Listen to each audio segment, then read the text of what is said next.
Bismillahirrahmanirrahim. Assalamualaikum warahmatullahi wabarakatuh. Innal hamdalillah nahmaduhu wa nasta'inuhu wa nastaghfiruh wa na'udzu billahi min shururi anfusina wa min sayyiati a'malina. Man yahdihillahu fala mudilla lahu wa man yudlil fala hadiya lahu. Wa ashhadu an la ilaha illallah wahdahu la syarika lah wa ashhadu anna Muhammadan abduhu wa rasuluh. Amma ba'du. Tuan Imam, JK, Bilal,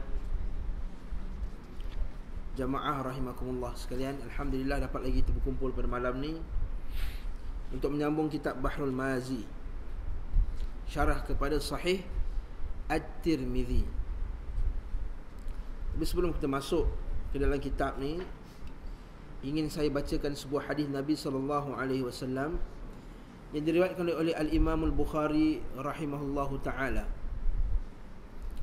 Nabi SAW bersabda, Inna mathala ba'athani Allahu minal huda wal ilm kamathali ghaisin asaba arda.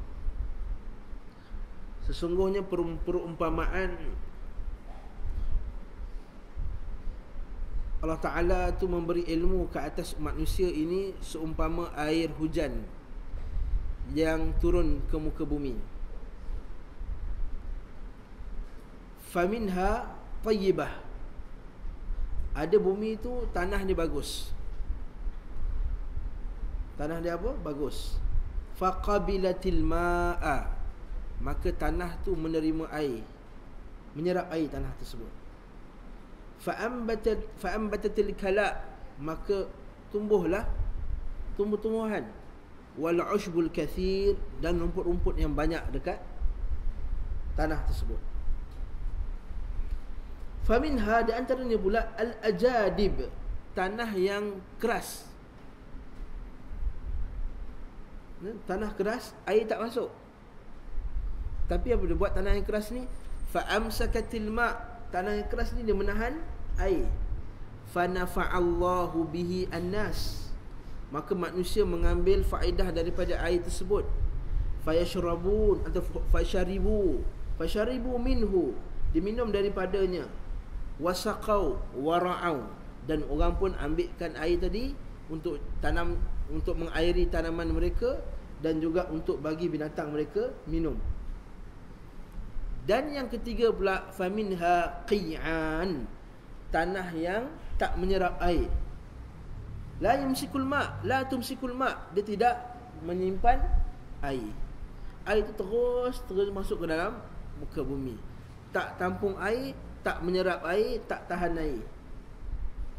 Nabi kata inilah perumpamaan orang yang diberi ilmu agama. Ada yang faham, ada yang tak faham, dan ada yang buat tak tahu. Maksudnya apa? Maksudnya ada orang yang jenis pertama, iaitu dia menerima ilmu agama ni, Nabi kata dia menyerap, dia faham, kemudian dia boleh bagi manfaat tu kepada orang lain. Dia faham. Nabi perumpamakan macam tanah yang subur, yang bagus. Dia menyerap air itu, tapi dia tak terus keluar, dia tahan air itu dalam tanah tadi, menyebabkan tumbuhnya tumbuhan dan juga rumput-rumput. Ini Nabi perumpamakan orang yang dia faham agamanya, dia beramal dengan ilmunya, lalu manusia semua dapat ambil hasil buah daripada ilmu tersebut. Betul tak? Pokok-pokok, tumbuh-tumbuhan mesti boleh makan daripadanya. Ada jenis yang kedua pula, dia tak berapa faham sangat, tapi dia hafaz, dia ingat. Itu perumpamaan tanah yang keras. Dia tak serap, tapi dia tahan air, tampung air. Ini perumpamaan orang yang kedua, iaitu dia tak berapa faham sangat, dia tak boleh nak menghasilkan ilmu-ilmu yang baru, tapi dia hafaz apa yang dipelajari. Orang ambil manfaat tak daripadanya? Ya. Sebab tu Nabi kata apa? Daripada air yang tertampung tadi, manusia boleh minum, haiwan boleh minum, dan boleh ambil daripadanya tumbuh-tumbuhan, dan kita boleh airi tanaman. Ini jenis yang kedua. Dia tak faham, tapi dia hafaz. Inilah muhaddisin, para ahli hadis. Dan yang ketiga, masuk air terus tergelus dalam, tahan pun tidak, dia punya menyerap pun tidak. Yang ni orang yang belajar tapi tak ada apa-apa hasil. Jadi kita letakkan diri kita ni belajar dekat mana? Sama ada kita dapat mengeluarkan ilmu yang baru, keluar dapat menghasilkan ijtihad-ijtihad yang baru. Ini bukan kita lah. Kita bukannya pakar fiqh, tapi kita boleh jadi orang yang kedua, iaitu kita mempelajarinya, menghafaznya dan menyampaikan kepada orang lain, lalu manusia mengambil manfaat daripadanya. Dan janganlah jadi yang ketiga, datang mengaji, tak datang mengaji, sama je. Ya. Dia ambil berkat mengaji, alhamdulillah, betul lah ambil berkat mengaji, tapi tak ada hasil, tak beri manfaat kepada orang lain, maka kita kata itu satu kerugian yang besar. Sebab itulah kita kata orang yang paling berfaedah ialah orang yang ta'allama thumma 'allama. Dia belajar kemudian dia mengajar. Dia mengajar tak mesti mengajar dekat depan ni, dia mengajar ahli keluarganya, mengajar sahabat handainya, menyebarkan sunnah Nabi sallallahu alaihi wasallam. Walhamdulillahirabbil alamin. Ini introduction saya pada hari ini, nak bagi kita semangat dalam belajar. Pada kuliah yang lepas kita bincang panjang berkenaan dengan kencing berdiri tak berdiri. Soalan ni nampak macam remeh kan?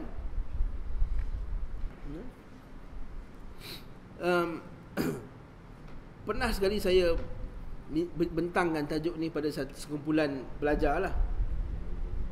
Ada sebahagiannya bila dia sebut pasal kencing berdiri tak kencing berdiri, dia kata, Ustaz, dia kata apa masalahnya kita kencing je lah macam mana pun. Sebab benda tu common sense, dia kata, benda yang pakai akal. Kenapa perlu sangat kita nak ikut sampai berdiri tak berdiri, sampai benda-benda detail tu? Dia tanya soalan macam tu. Tapi kita kata nasib baiklah dia pelajar baru. Kalau pelajar lama kita dah marah dia dah soalan macam tu.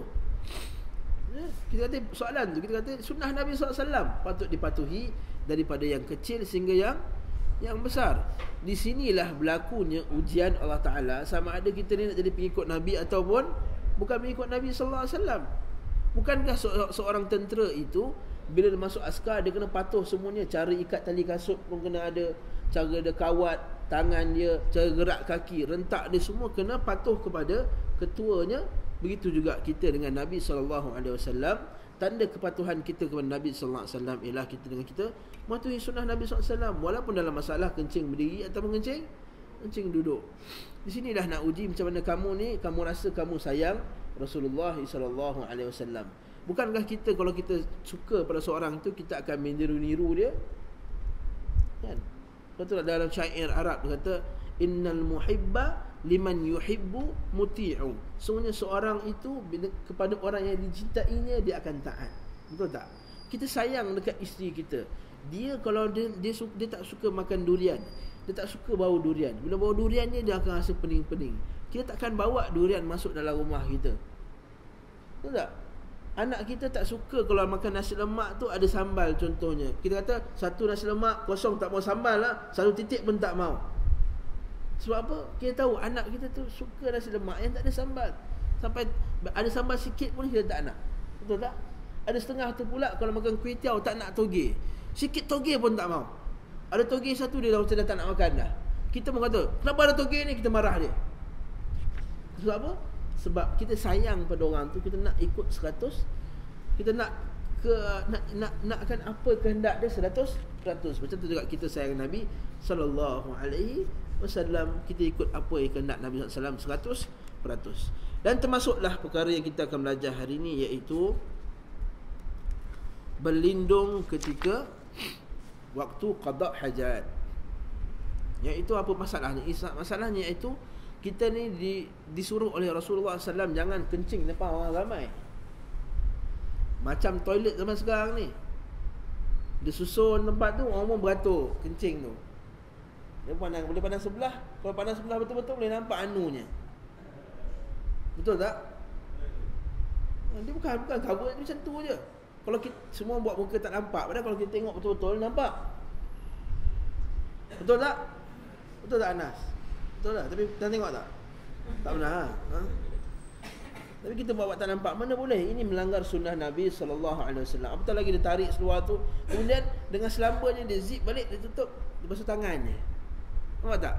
Kafir-kafir Al-Kufar, para orang kafir, macam mana cara mereka beristinja. Subhanallah. tak ikut sunnah Nabi langsung, bahkan bertentangan dengan adab Islam. Jangan siapa orang Islam tiru. Ada orang Islam buat juga macam tu. Dia kencing berdiri, terus zip, masuk tangan. Tidak dibasuh hanunya tu. Inilah babnya. An Abi Qat'ah, bab ke-11, bab al-istinja.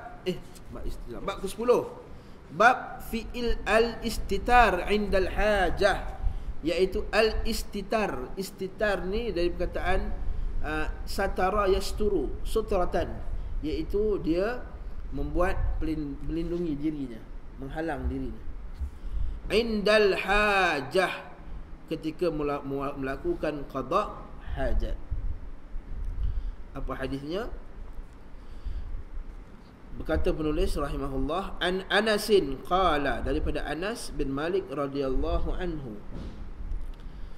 kana an-nabiy sallallahu alaihi wasallam idza arada al-hajata, bila Nabi nak melakukan suatu qada hajat, lam yarfa' thawbahu, dia tidak akan mengangkat kainnya, hatta yadnuwa minal ardi, sehingga ia hampir daripada bumi. Nampak cantik hadis ni. Macam mana ulama keluarkan hukum. Maksud Nabi ni, dia bukannya kalau tandas dekat situ, kat sini lagi dia dah buka dah, dah angkat dah. Kan? Kita kat rumah kadang-kadang itu dia. Nak pergi toilet tu depan tu, dia dah buka kain tu, dia jauh lagi dia buka dah. Jangan. Adab tu tidak, kita tak buat macam tu depan-depan nak apatah lagi depan anak. Jauh lagi dah buka spender dia berjalan. Kemudian nampak pula sebagian auratnya. Tak boleh, jangan macam tu. Nabi bila dah dekat nak buat hajat, baru dia angkat kain. Ini belum lagi kita akan jumpa bab yang akan datang. Nabi akan pergi jauh daripada manusia. Nabi akan pergi jauh daripada manusia supaya manusia tak nampak. Dari sinilah ulama keluarkan hukum bahawa al-istitar, iaitu menghalang diri daripada nampak, orang nampak dia punya kemaluan. Bab 82, masalah 82, ketahuilah kiranya wahai saudaraku, istinja itu bahasa Arab. Istinja itu bahasa Arab, kata ni. Maka di dalam bahasa Melayu bermakna membasuh atau menyapu barang yang keluar dari perut daripada angin atau berak. 10, astagfirullahalazim. Ketahuilah kira 79. Angin tiup je tersewa. 79. Ketahuilah kiranya wahai saudaraku, apabila seorang mahu qada hajat, yakni kencing atau berak, tiadalah sayugianya bertabiat seperti Hindu, iaitu tertinggung di tengah luas dengan tiada mempedulikan orang ramai. Ini mungkin pengalaman penulis sendiri. Memang macam tu ya. Dia selubung kepala je, bawah nampak. Allahu Akbar. Ni abang ni saksi. Abang ni jadi saksi saya. Alhamdulillah. Ya. Dekat sebahagian dia kata memang buat macam tu. Dia tutup muka je, dia tutup malu muka, bawah nampak. Masya-Allah.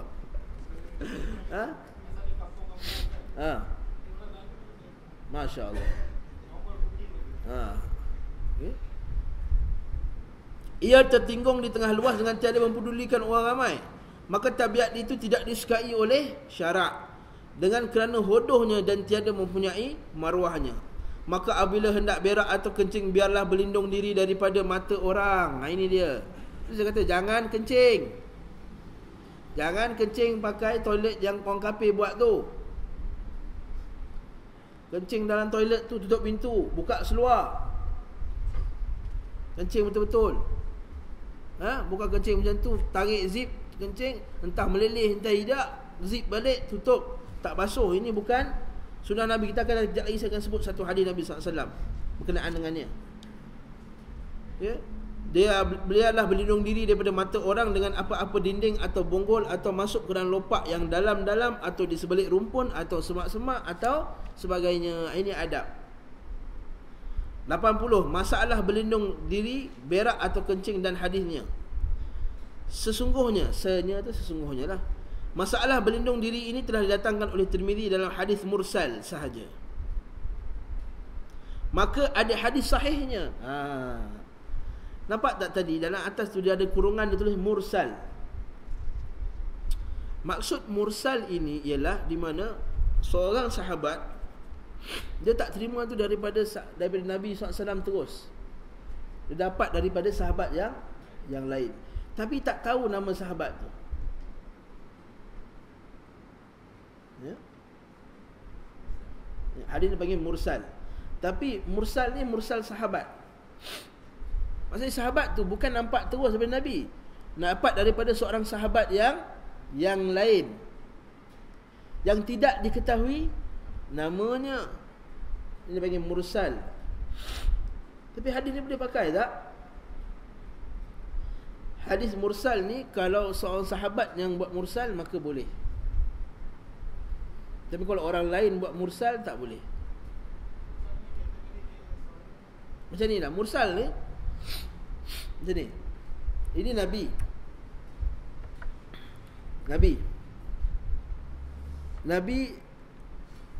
ada orang nampak Nabi buat.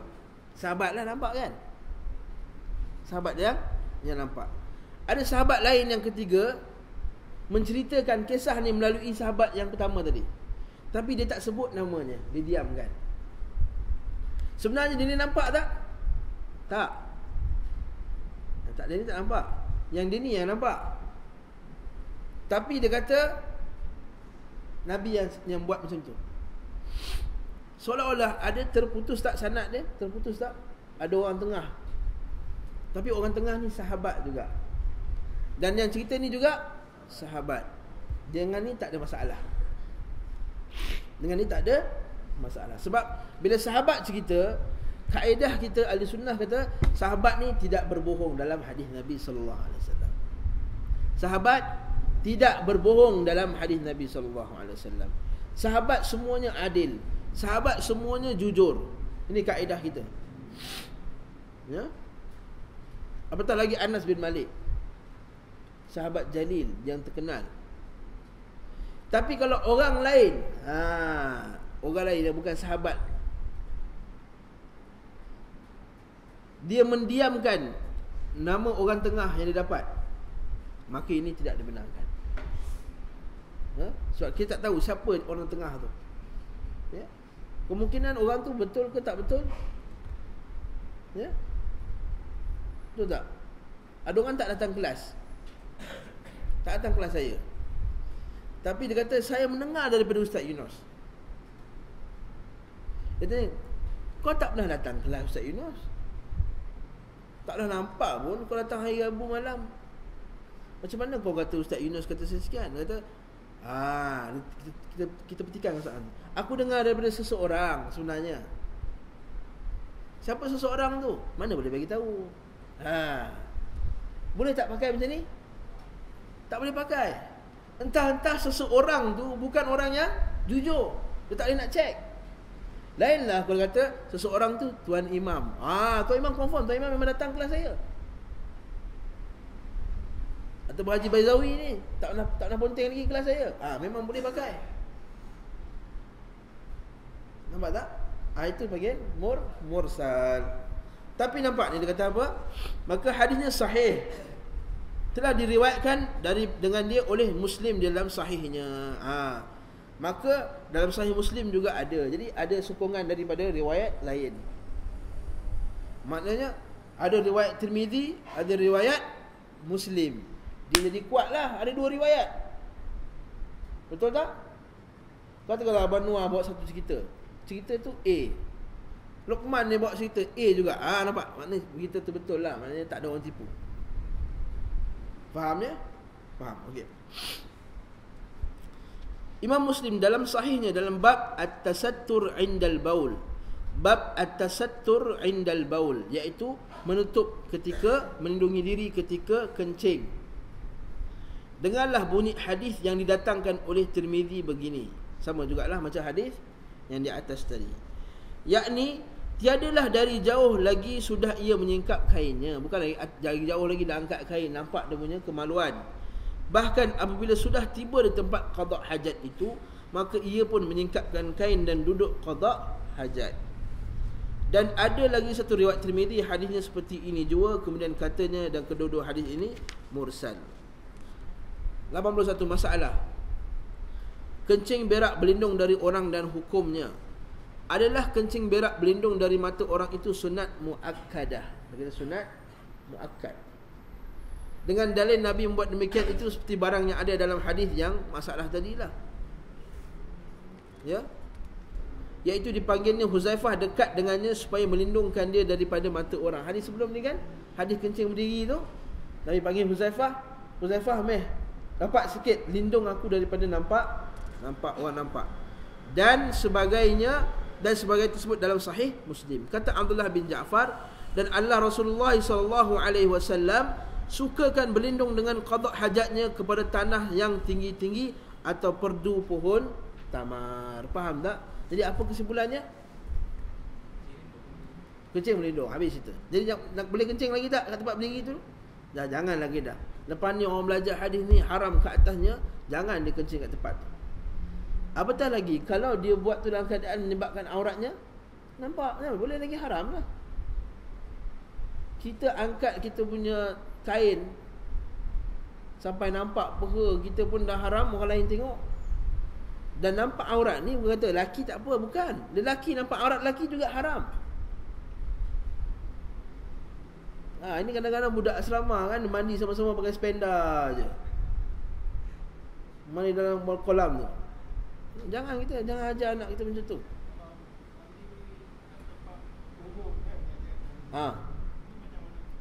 Sama lah, nampak aurat dia, biasa lah.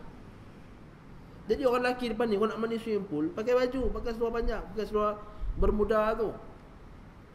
Kalau nak mandi sungai ke, mandi laut ke, baju tu at least kena tutup dia punya pusat dia, pusat hingga lutut. Sebab kalau kita biarkan bawah pusat tu orang nampak, kita membiarkan orang nampak benda haram. Sama macam orang perempuan tak pakai tudung. Jangan main. Kadang-kadang orang main bola kan, penat nak tunjuk body dia, ada ketul tu dia buka. Dia buka, dia jogging kan, nampak pusat hingga lutut, anak kasar pendek. Haram hukumnya. Sama macam perempuan tak pakai tudung. Kita bukan main ni, perempuan tak pakai tudung bukan main marah. Orang lelaki kasar pendek sama haramnya macam perempuan tak pakai tudung. Duduk buka aurat. Sama juga orang lelaki juga yang pakai baju ketat, sama aja. Orang sekarang ni pergi kerja, t-shirt bukan main ketat. Shirt dia tu kan, baju kerja tu ketat sampai puting ni pun nampak tertimbul dia. Terang je. Haram tak? Haram. Macam mana perempuan pakai baju ketat haram, lelaki pakai baju ketat pun haram. Perempuan pakai seluar ketat haram, lelaki pakai seluar ketat pun haram. Ini banyak orang tak tahu. Orang perempuan semua haram, orang lelaki semua okey. Tak, lelaki pakai seluar jeans ketat sangat sampai nampak ketul-ketul tu. Kadang-kadang seluar ketat boleh nampak anu ni tertimbul, itu haram. Sama macam perempuan pakai baju ni nampak timbul-timbul, haram juga. Sebab tu kita menutup aurat, bukan balut aurat. Bukan bungkus aurat. Tutup dengan tanah penuh, pergi tempat lain jauh, menyorok tempat lain. Itu bukan alasan. Okay? Kecuali kalau tanah dah penuh, kita kata boleh kita kencing kat tempat tu. Panggil seorang kawan, tolong cover aku. Boleh. Boleh tak kita kencing kat tempat tu tadi? Yang boleh terbuka. Tapi kita panggil macam Nabi buat dengan Huzaifah. Panggil seorang kawan, kau tolong, kau duduk sebelah aku, tapi kau pandang belah sana lah, jangan pandang belah sini. Kau pandang belah sana, kau cover aku. Jadi dia cover badan dia, tak nampak. Itu boleh tak? Boleh. Macam Nabi SAW buat. Faham tak? Barakallahu fikum. Barakallahu fikum. Itulah dia faham. Sebab ada hadis Nabi SAW yang Nabi lalu pada kubur tu. Pernah dengar kan hadis tu kan? Innama yu'adzaban wa ma yu'adzabani fi kabir. Mereka ni diazab dalam dua kubur ni, mereka dua diazab. Dan mereka ni tidak diazab mengikut anggapan orang ramai dengan dosa yang besar. Tapi Nabi kata bahkan memang besar pun. Iaitu yang pertama tu la yatasattar 'inda al-baul. Dia tidak melindunginya dalam ketika kencing. Ulama bincang maksud tak melindungi ni dari dua segi. Satu, kencing nak orang nampak dia, aurat dia, kemaluannya. Yang kedua maksudnya ialah dia tidak menjaga betul-betul kencing dia, iaitu tak basuh betul-betul. Jadi ada dua kat situ. Satu, basuh tak betul. Yang kedua, tak menutup aurat dia dengan sempurna ketika menyebabkan berkata, dia membuka sampai orang nampak. Dia tak melindungi diri dia. Maka dia diazab dengan azab kubur. Yang kedua, yamshi bin namimah, iaitu dia berjalan dengan membawa gosip-gosip dan bawa cerita-cerita yang tidak betul, ataupun cerita betul tapi gosip. Dua-dua ni dia azab dalam kubur. Lalu Nabi ambil sehelai daun pelepah tamar. Daun tamar tu Nabi koyakkan. Nabi koyak dua, Nabi letak satu, Nabi letak satu. Nabi kata selagi daun tu masih basah, dia akan meringankan azab orang dalam kubur tersebut. Nak ceritakan bahawa, nampak tak, ini bukan kisah yang kecil, bukan benda yang kecil ataupun benda yang kita boleh pandang remeh. Kalau menyebabkan aurat dia nampak, menyebabkan kencing dia tak bersih, dia akan diazab di dalam kubur nanti. Penyebab azab kubur, na'udzubillah min dzalik.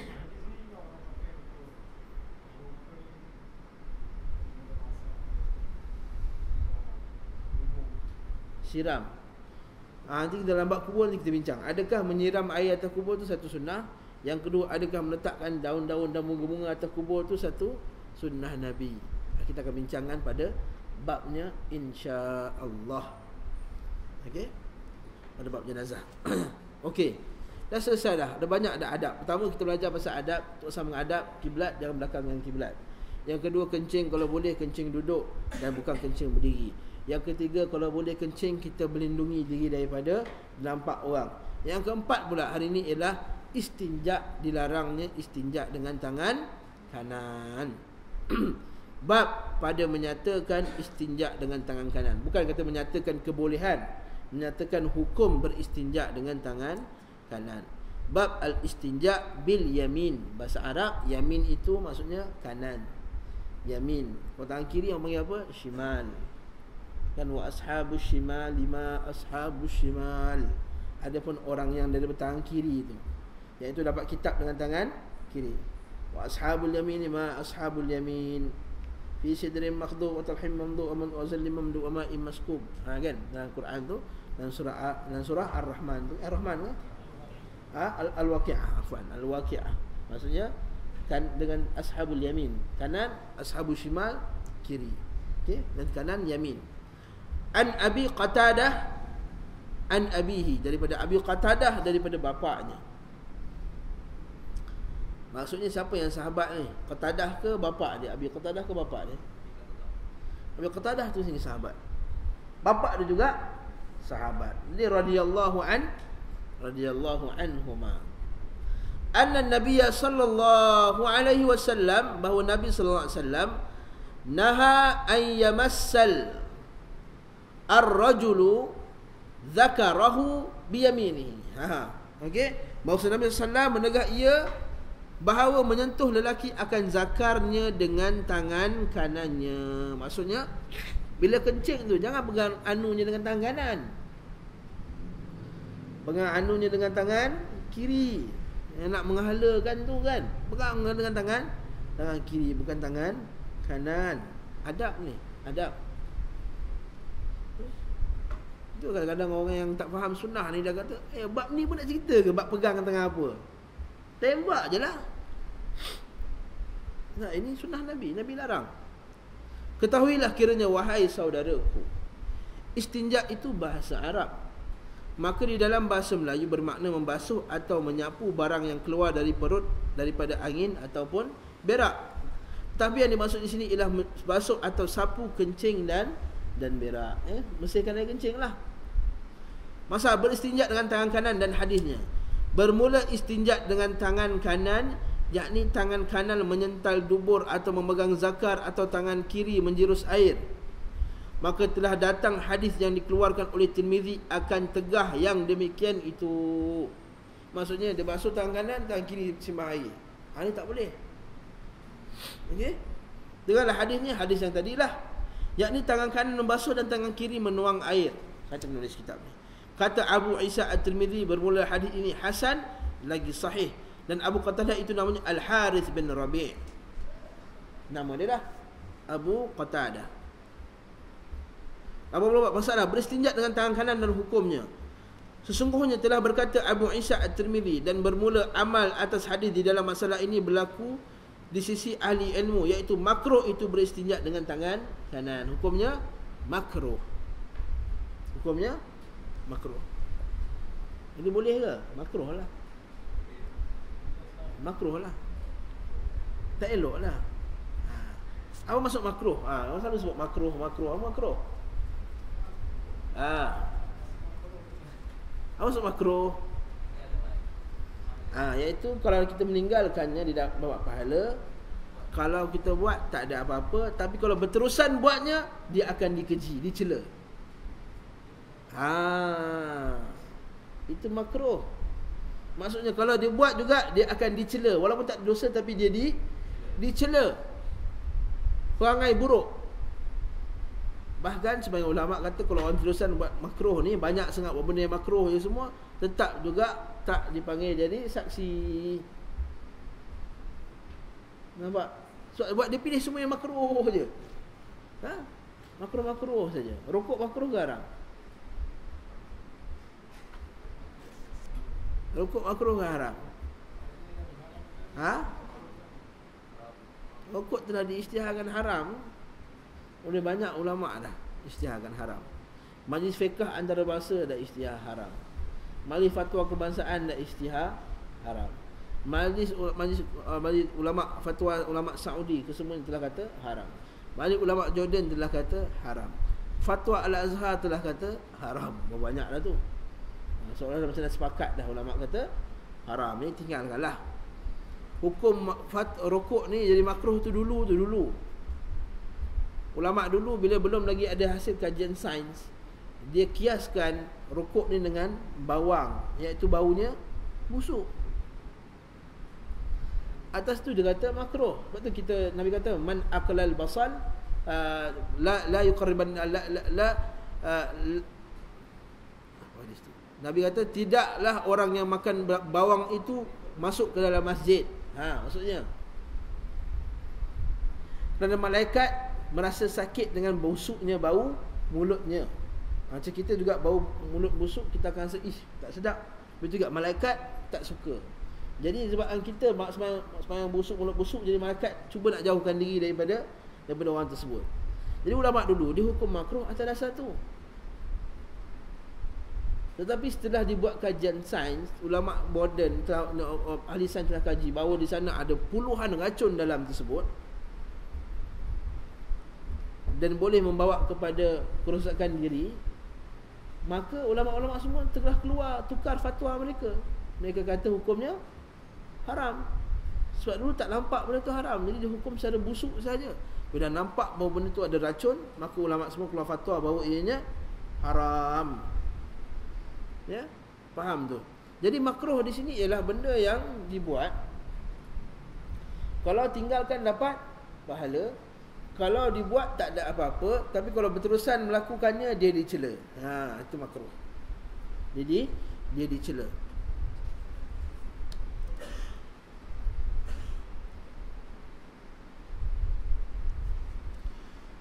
Iaitu makruh mereka itu beristinja dengan kanan. Dan kata Al-Imamun Nawawi, ulama kita mazhab Syafi'i, dan sesungguhnya telah ijma' ulama atas bahawasanya ditegah beristinja dengan tangan kanan itu. Dah kata ijma'. Ijma' ni satu istilah yang kita kena faham betul-betul. Ijma' ialah kesepakatan ulama.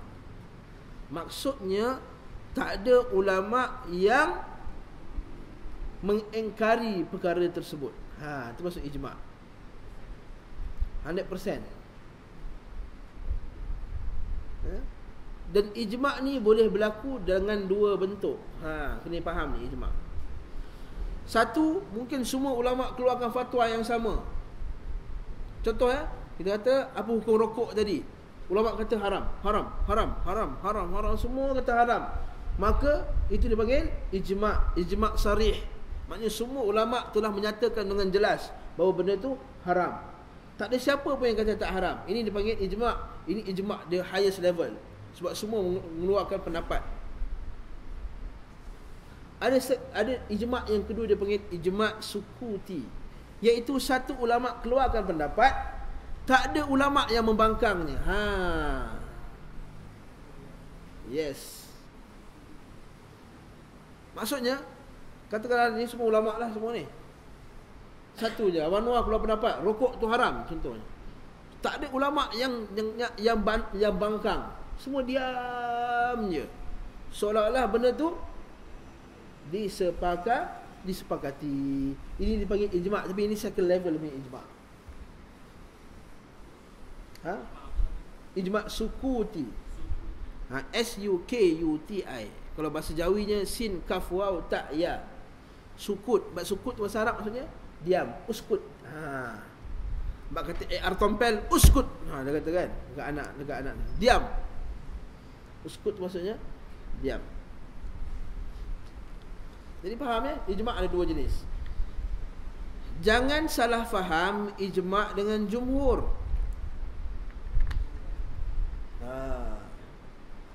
Jumhur maksudnya majority. Ijma' maksudnya sepakat. Ijma' ialah sumber hukum, tak boleh tolak. Lepas tu kita kata sumber hukum Islam Al-Quran, Sunnah, Qiyas, Ijma'. Ya? Ijma'. Adapun jumhur majoriti berpendapat sedemikian. Contohnya, majoriti ulama' berpendapat tiada kunut subuh. Contohnya, mazhab Hanafi kata tak ada kunut subuh, mazhab Maliki kata tak ada kunut subuh, mazhab Hambali kata tak ada kunut subuh. Yang kata ada kunut subuh hanya mazhab Asy-Syafi'i rahimahullahu ta'ala. Jadi jumhur, majoriti kata tiada kunut subuh. Jadi kita kata, ni majoriti kata, habis tu kita tak boleh pakai lah. Tidak semestinya. Yang majoriti pendapat sedemikian, kita mesti ikut majoriti. Tak semestinya. Tak semesti ikut pendapat majoriti. Tetapi disemestinya mengikut pendapat ijma' mesti. Faham tak? Beza tak? Ijma' mesti ikut. Sebab ijma' ni sepakat semua. Majoriti kebanyakan berpendapat sedemikian.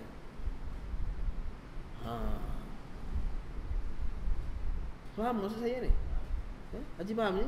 Ya? Sebab banyak orang silap faham. Orang kata ramai orang buat. Tak semestinya. Dan jumhur tu pula, majoriti tu majoriti ulama', bukan majoriti orang biasa. Ini satu lagi orang ramai buat macam ni. Jumhur. Bukan, itu orang ramai buat.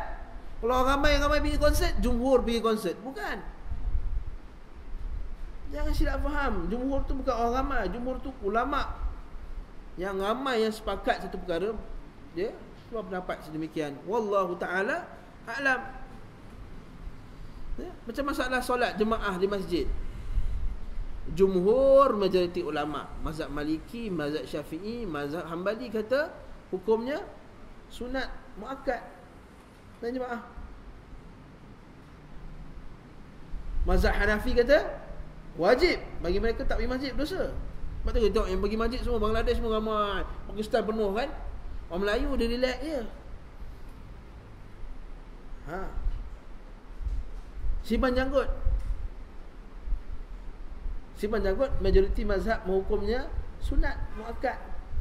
Mazhab Hanafi kata wajib. Tengok orang mazhab Hanafi janggut besar-besar semua. Haram bagi mereka cukur janggut. Tapi adakah kita nak ikut majoriti? Kita ikut mana yang dalil paling kuat. Walaupun dia mungkin tak sama dengan pendapat mazhab kita. Itu patutnya. Itu sepatutnya kita lakukan. Wallahu a'lam. Okey, sambung kitab lagi. Kemudian bermula jumhur ulama berkata makruh itu akan sebagai makruh tanzih dan adab. Apa pula makruh tanzih ni? Ini istilah lain pula. Makruh tanzih, makruh ni ada dua jenis. Satu makruh tahrim. Masya-Allah. Satu makruh tanzih. Apa bezanya makruh tahrim dengan makruh tanzih? Makruh tahrim ini makruh nak dekat-dekat haram dah. Apa contoh makruh tahrim? Pakai seluar masa solat, pakai kain atau seluar labuh daripada buku lali. Mazhab Syafi'i kata makruh tahrim, makruh nak dekat haram dah. Adapun mazhab Adapun makruh tanzih itu makruh yang berkenaan dengan adab. Minum dengan tangan kiri makruh tanzih. Itu yang dicela tadi tu. Okey, dicela. Kerana tiada sayu gira bagi seorang yang bukan pengotor membuat demikian. Maka tak patut orang yang pembersih buat macam itulah. Oleh sebab yang demikian, itu mencanggihkan. Apa maksud mencanggihkan ni? Yang ni saya tak pasti maksudnya. Tuan-tuan KIV maksudnya mencanggihkan. Saya takut terjemahan dia bila tukar ke Rumi tu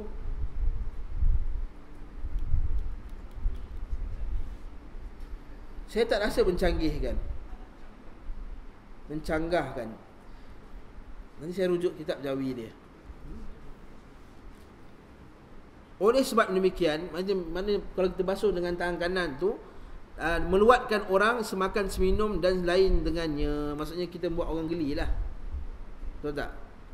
Itu orang kafir, tengok orang kafir makan tangan kiri. Ya, betul tak? Orang kafir dia tak ada konsep mana tangan kanan kiri, tak ada. Dia membelasah je, dua-dua dia buat. Suatu kita tahu Islam ni, dia ni agama yang sesuai pada setiap zaman. Orang kafir sekarang kata apa salahnya, kita dah ada Lifebuoy, kita dah ada Dettol, kuman dah tak ada. Itu kalau kamu ada Dettol, kamu ada Lifebuoy. Kalau kamu duduk kat padang pasir, air pun kadang-kadang tak ada. Nampak tak? Agama Islam ni sesuai pada setiap zaman, setiap masa. Ada Lifebuoy, tak ada Lifebuoy, ada Dettol, tak ada Dettol, ada sabun, tak ada sabun. Nampak tak? Benda kita pegang najis tu sebenarnya ada kuman terkena dekat tangan kita. Kalau kita basuh dengan air, kadang-kadang tak hilang kuman tu. Nampak tak tuan-tuan? Ini Islam dah jaga awal-awal lah. Lepas tu kita kata dekat hospital kan, dia kata bila dia buat gambar tu, bila basuh tangan tak betul, ada still lagi dia buat bulat-bulat ada kuman. Nampak tak? Walaupun basuh dengan sabun, kadang tak kena. Tak kena.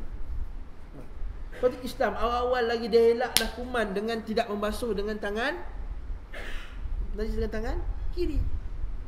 Apatah lagi kalau air kencing, najis, berak apa semua tu kotor. Jadi kita Islam agama yang sungguh beradab. Kita makan dengan tangan kanan dan dengan tangan kiri. Jadi kalau orang faham bab ni, dia akal yang bersih akan faham, oh sunnah ni betul.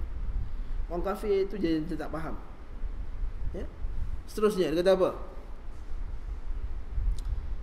Tetapi bukanlah tegah itu tegah yang haram, sebagaimana yang telah berjalan setengah daripada ahli zahir, yakni mazhab zahiri. Dalam Islam ni ada juga dipanggil mazhab zahiri, dipelopori oleh Abu Daud Al-Zahiri, di start dekat Andalus sana. Ibn Hazm Al-Zahiri sama juga, Ibn Hazm juga Al-Zahiri. Zahiri ni kuat dia berpegang kepada zahir nas, pada direct, faham direct. Nabi kata Nabi larang haram. Macam tu dia kata. Faham tak? Dia strict dalam bab ni. Okey. Kepada bahawasanya haram dan mengisyaratkan demikian itu oleh satu jamaah daripada ashab kita. Nampak? Nampak dengar ni, dengar tuan-tuan. Nak tengok betul dalam mazhab Syafi'i pun ada pendapat sedemikian. Dan mengisyaratkan yang demikian itu oleh satu jamaah daripada ashab kita. Faham ayat ni betul-betul. Ni ayat baca kitab. Dan mengisyaratkan yang demikian. Yang demikian apa? Yang haramnya buat demikian. Sebahagian satu jamaah, satu sekumpulan min ashabina, daripada ashab kita, iaitu daripada ulama mazhab kita. Ashab ni maksudnya geng.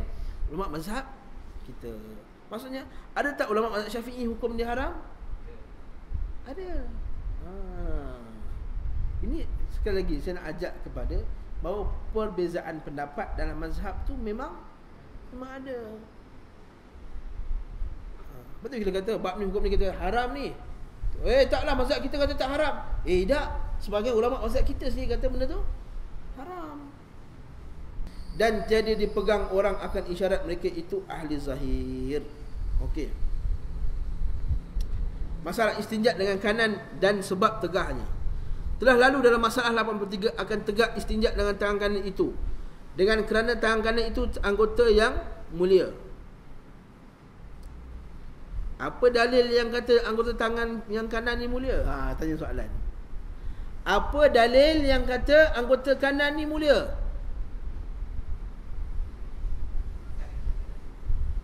Ha? Nabi suruh makan dengan tangan kanan. Lagi?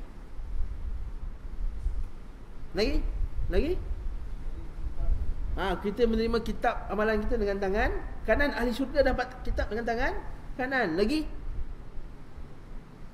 Dah bagi jawapan, dah mana orang lain lah. Lagi dia tanya orang lain lah. Mana jawab cepat-cepat, dia bagi orang lain. Apa lagi dalil tangan kanan tu mulia?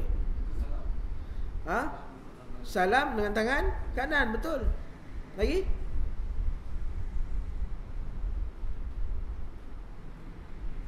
Bila kita nak pegang Hajarul Aswad, tangan kiri, tangan kanan? Tangan kanan. Nampak tak? Kita sunahkan menyentuh Hajarul Aswad dengan tangan kanan. Bahkan bila kita angkat tangan untuk istilam tu, Bismillahirrahmanirrahim, bukan tangan kiri, tuan-tuan, tangan kanan. Mak tangan kanan mulia. Ya, tu yang angkat dua-dua tu tak sunnah. Yang pergi umrah, Bismillahirrahmanirrahim, tidak, sunnahnya satu tangan je. Satu tangan aja. Itu nanti bab haji kita cerita. Bab cium tak cium tangan tu masuk umrah, sebab umrah tu kita cerita. Lagi apa lagi? Kan Nabi kata, ana Nabi sallallahu alaihi wasallam yu'jibuhu at-tayammunu fi tana'ulihi wa tarajjulihi wa fi sya'nihi kulli. Kata Aisyah radhiyallahu anha bahawa Nabi SAW ni suka dengan tangan kanan pada ketika pakai kasut, ketika sikat, ketika pakai baju dan semua benda-benda yang baik yang Nabi SAW buat.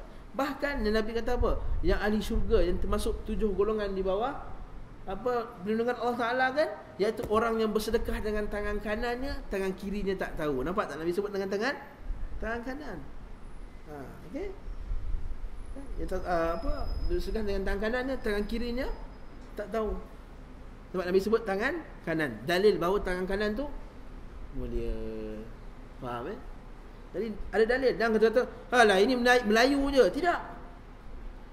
Betul, orang Melayu bagus. Bila bagi tangan kiri, dia kata minta maaf dia tangan kiri. Betul tu sunnah. Bagus. Dia tangan kiri minta maaf dia tangan kiri. Sebab bagi mereka tangan kiri tangan yang kotor, tangan basuh berak, tangan tak elok, jadi minta maaf ya. Tangan kiri. Betul. Itu kita adab Melayu yang bagus, yang ikut tepat dengan sunnah. Dalam adab Melayu ni juga bukan, adab Melayu ni bukan semua kata tak elok. Banyak yang elok. Banyak yang elok. Walaupun kadang-kadang tu over sikit kadang-kadang tu. Kita tengok nanti ada masalah. Macam contohnya lalu depan orang bukan main tunduk, itu tak, dilarang tu.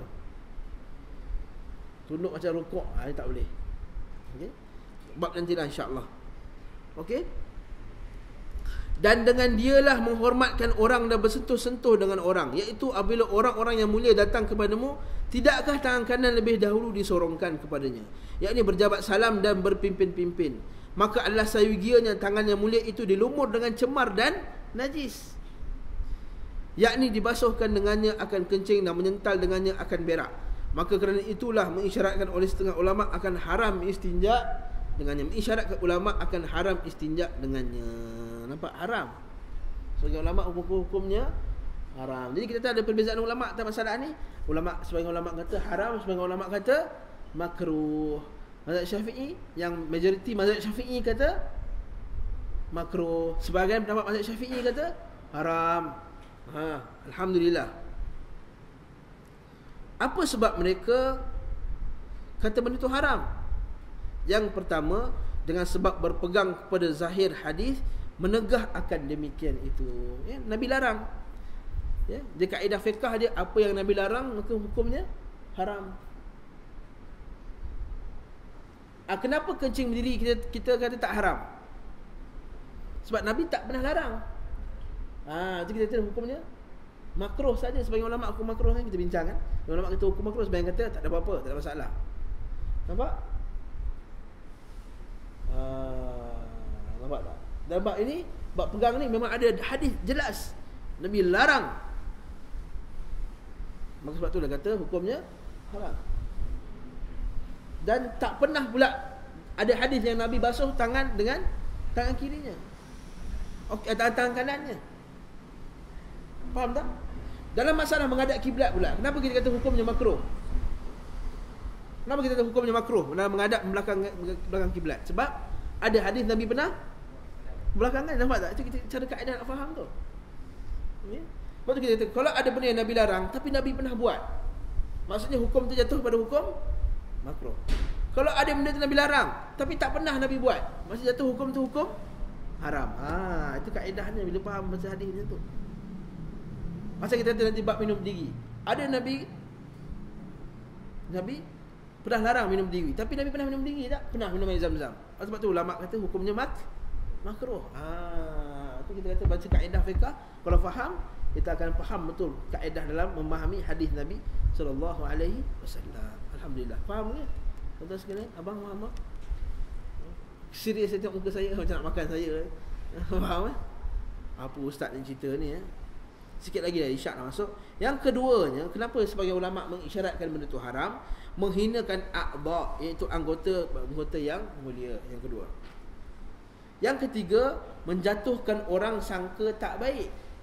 Katanya ianya itu seorang yang pengotor dan tiada membeza akan barang yang patut basuh dengan tangan kiri dan basuh dengan tangan kanan. Itu membiarkan diri kita ni dicela. Nabi kata apa? Lari daripada fitnah itu sebahagian daripada iman. Lari daripada fitnah sebahagian daripada iman. Maksudnya mengelakkan diri kita dari fitnah ialah part atau sebahagian daripada menjaga iman kita. Oleh itu, bila kita beristinjak dengan kanan, tidak beristinjak dengan kiri, maka kita telah menjaga diri kita daripada difitnah, dihina, dikutuk, apa semua. Itu sebahagian daripada iman tak? Yes, sebahagian daripada iman. Bahkan Nabi kata, siapa yang menjaga kehormatan dirinya, maka dia menjaga agamanya. Siapa yang menjaga kehormatan dirinya, dia menjaga agamanya. Betul dalam Islam, seorang itu tidak dimakruhkan gelak sampai kau. Nabi larang kita. Nabi larang. Tak sedawa makan, kenyang. Nabi kata kaffa anna jusha'a fa inna aktsarahum syab'an fid dunya atwaluhum ju'an yaumil qiyamah.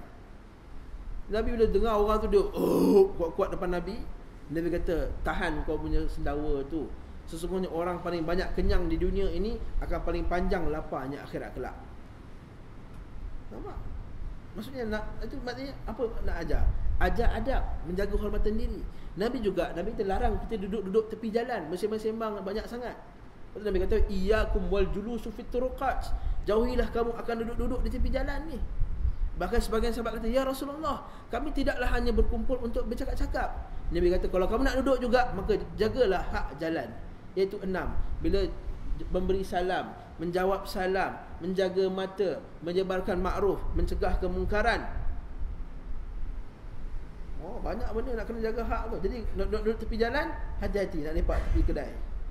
Menjaga hak jalan. Ini maksudnya Islam ni adalah agama yang menjaga maruah diri, menjaga kehormatan, menaikkan martabat seseorang tu. Tapi malangnya orang kita tak faham bab ni. Dia betul semayang-semayang tapi tak jaga kehormatan diri, kebersihan diri, kehormatan. Jadi martabat dia tu orang tak nampak. Dengan dia pakai Islam, martabat dia naik. Wallahu ta'ala alam. Yang terakhir sekali 86, masalah beristinjak dan kelakuannya yang sunat. Telah berkata ashab kita Syafi'i, itu ulama mazhab Syafi'i, dan disunatkan bahawa jangan istinjak itu bertolong dengan tangan kanan. Kalau boleh jangan pakai tangan kanan langsung pada suatu daripada pekerjaan istinjak, melainkan kerana uzur seperti kudung tangan atau luka atau sudah lemah atau sebagainya.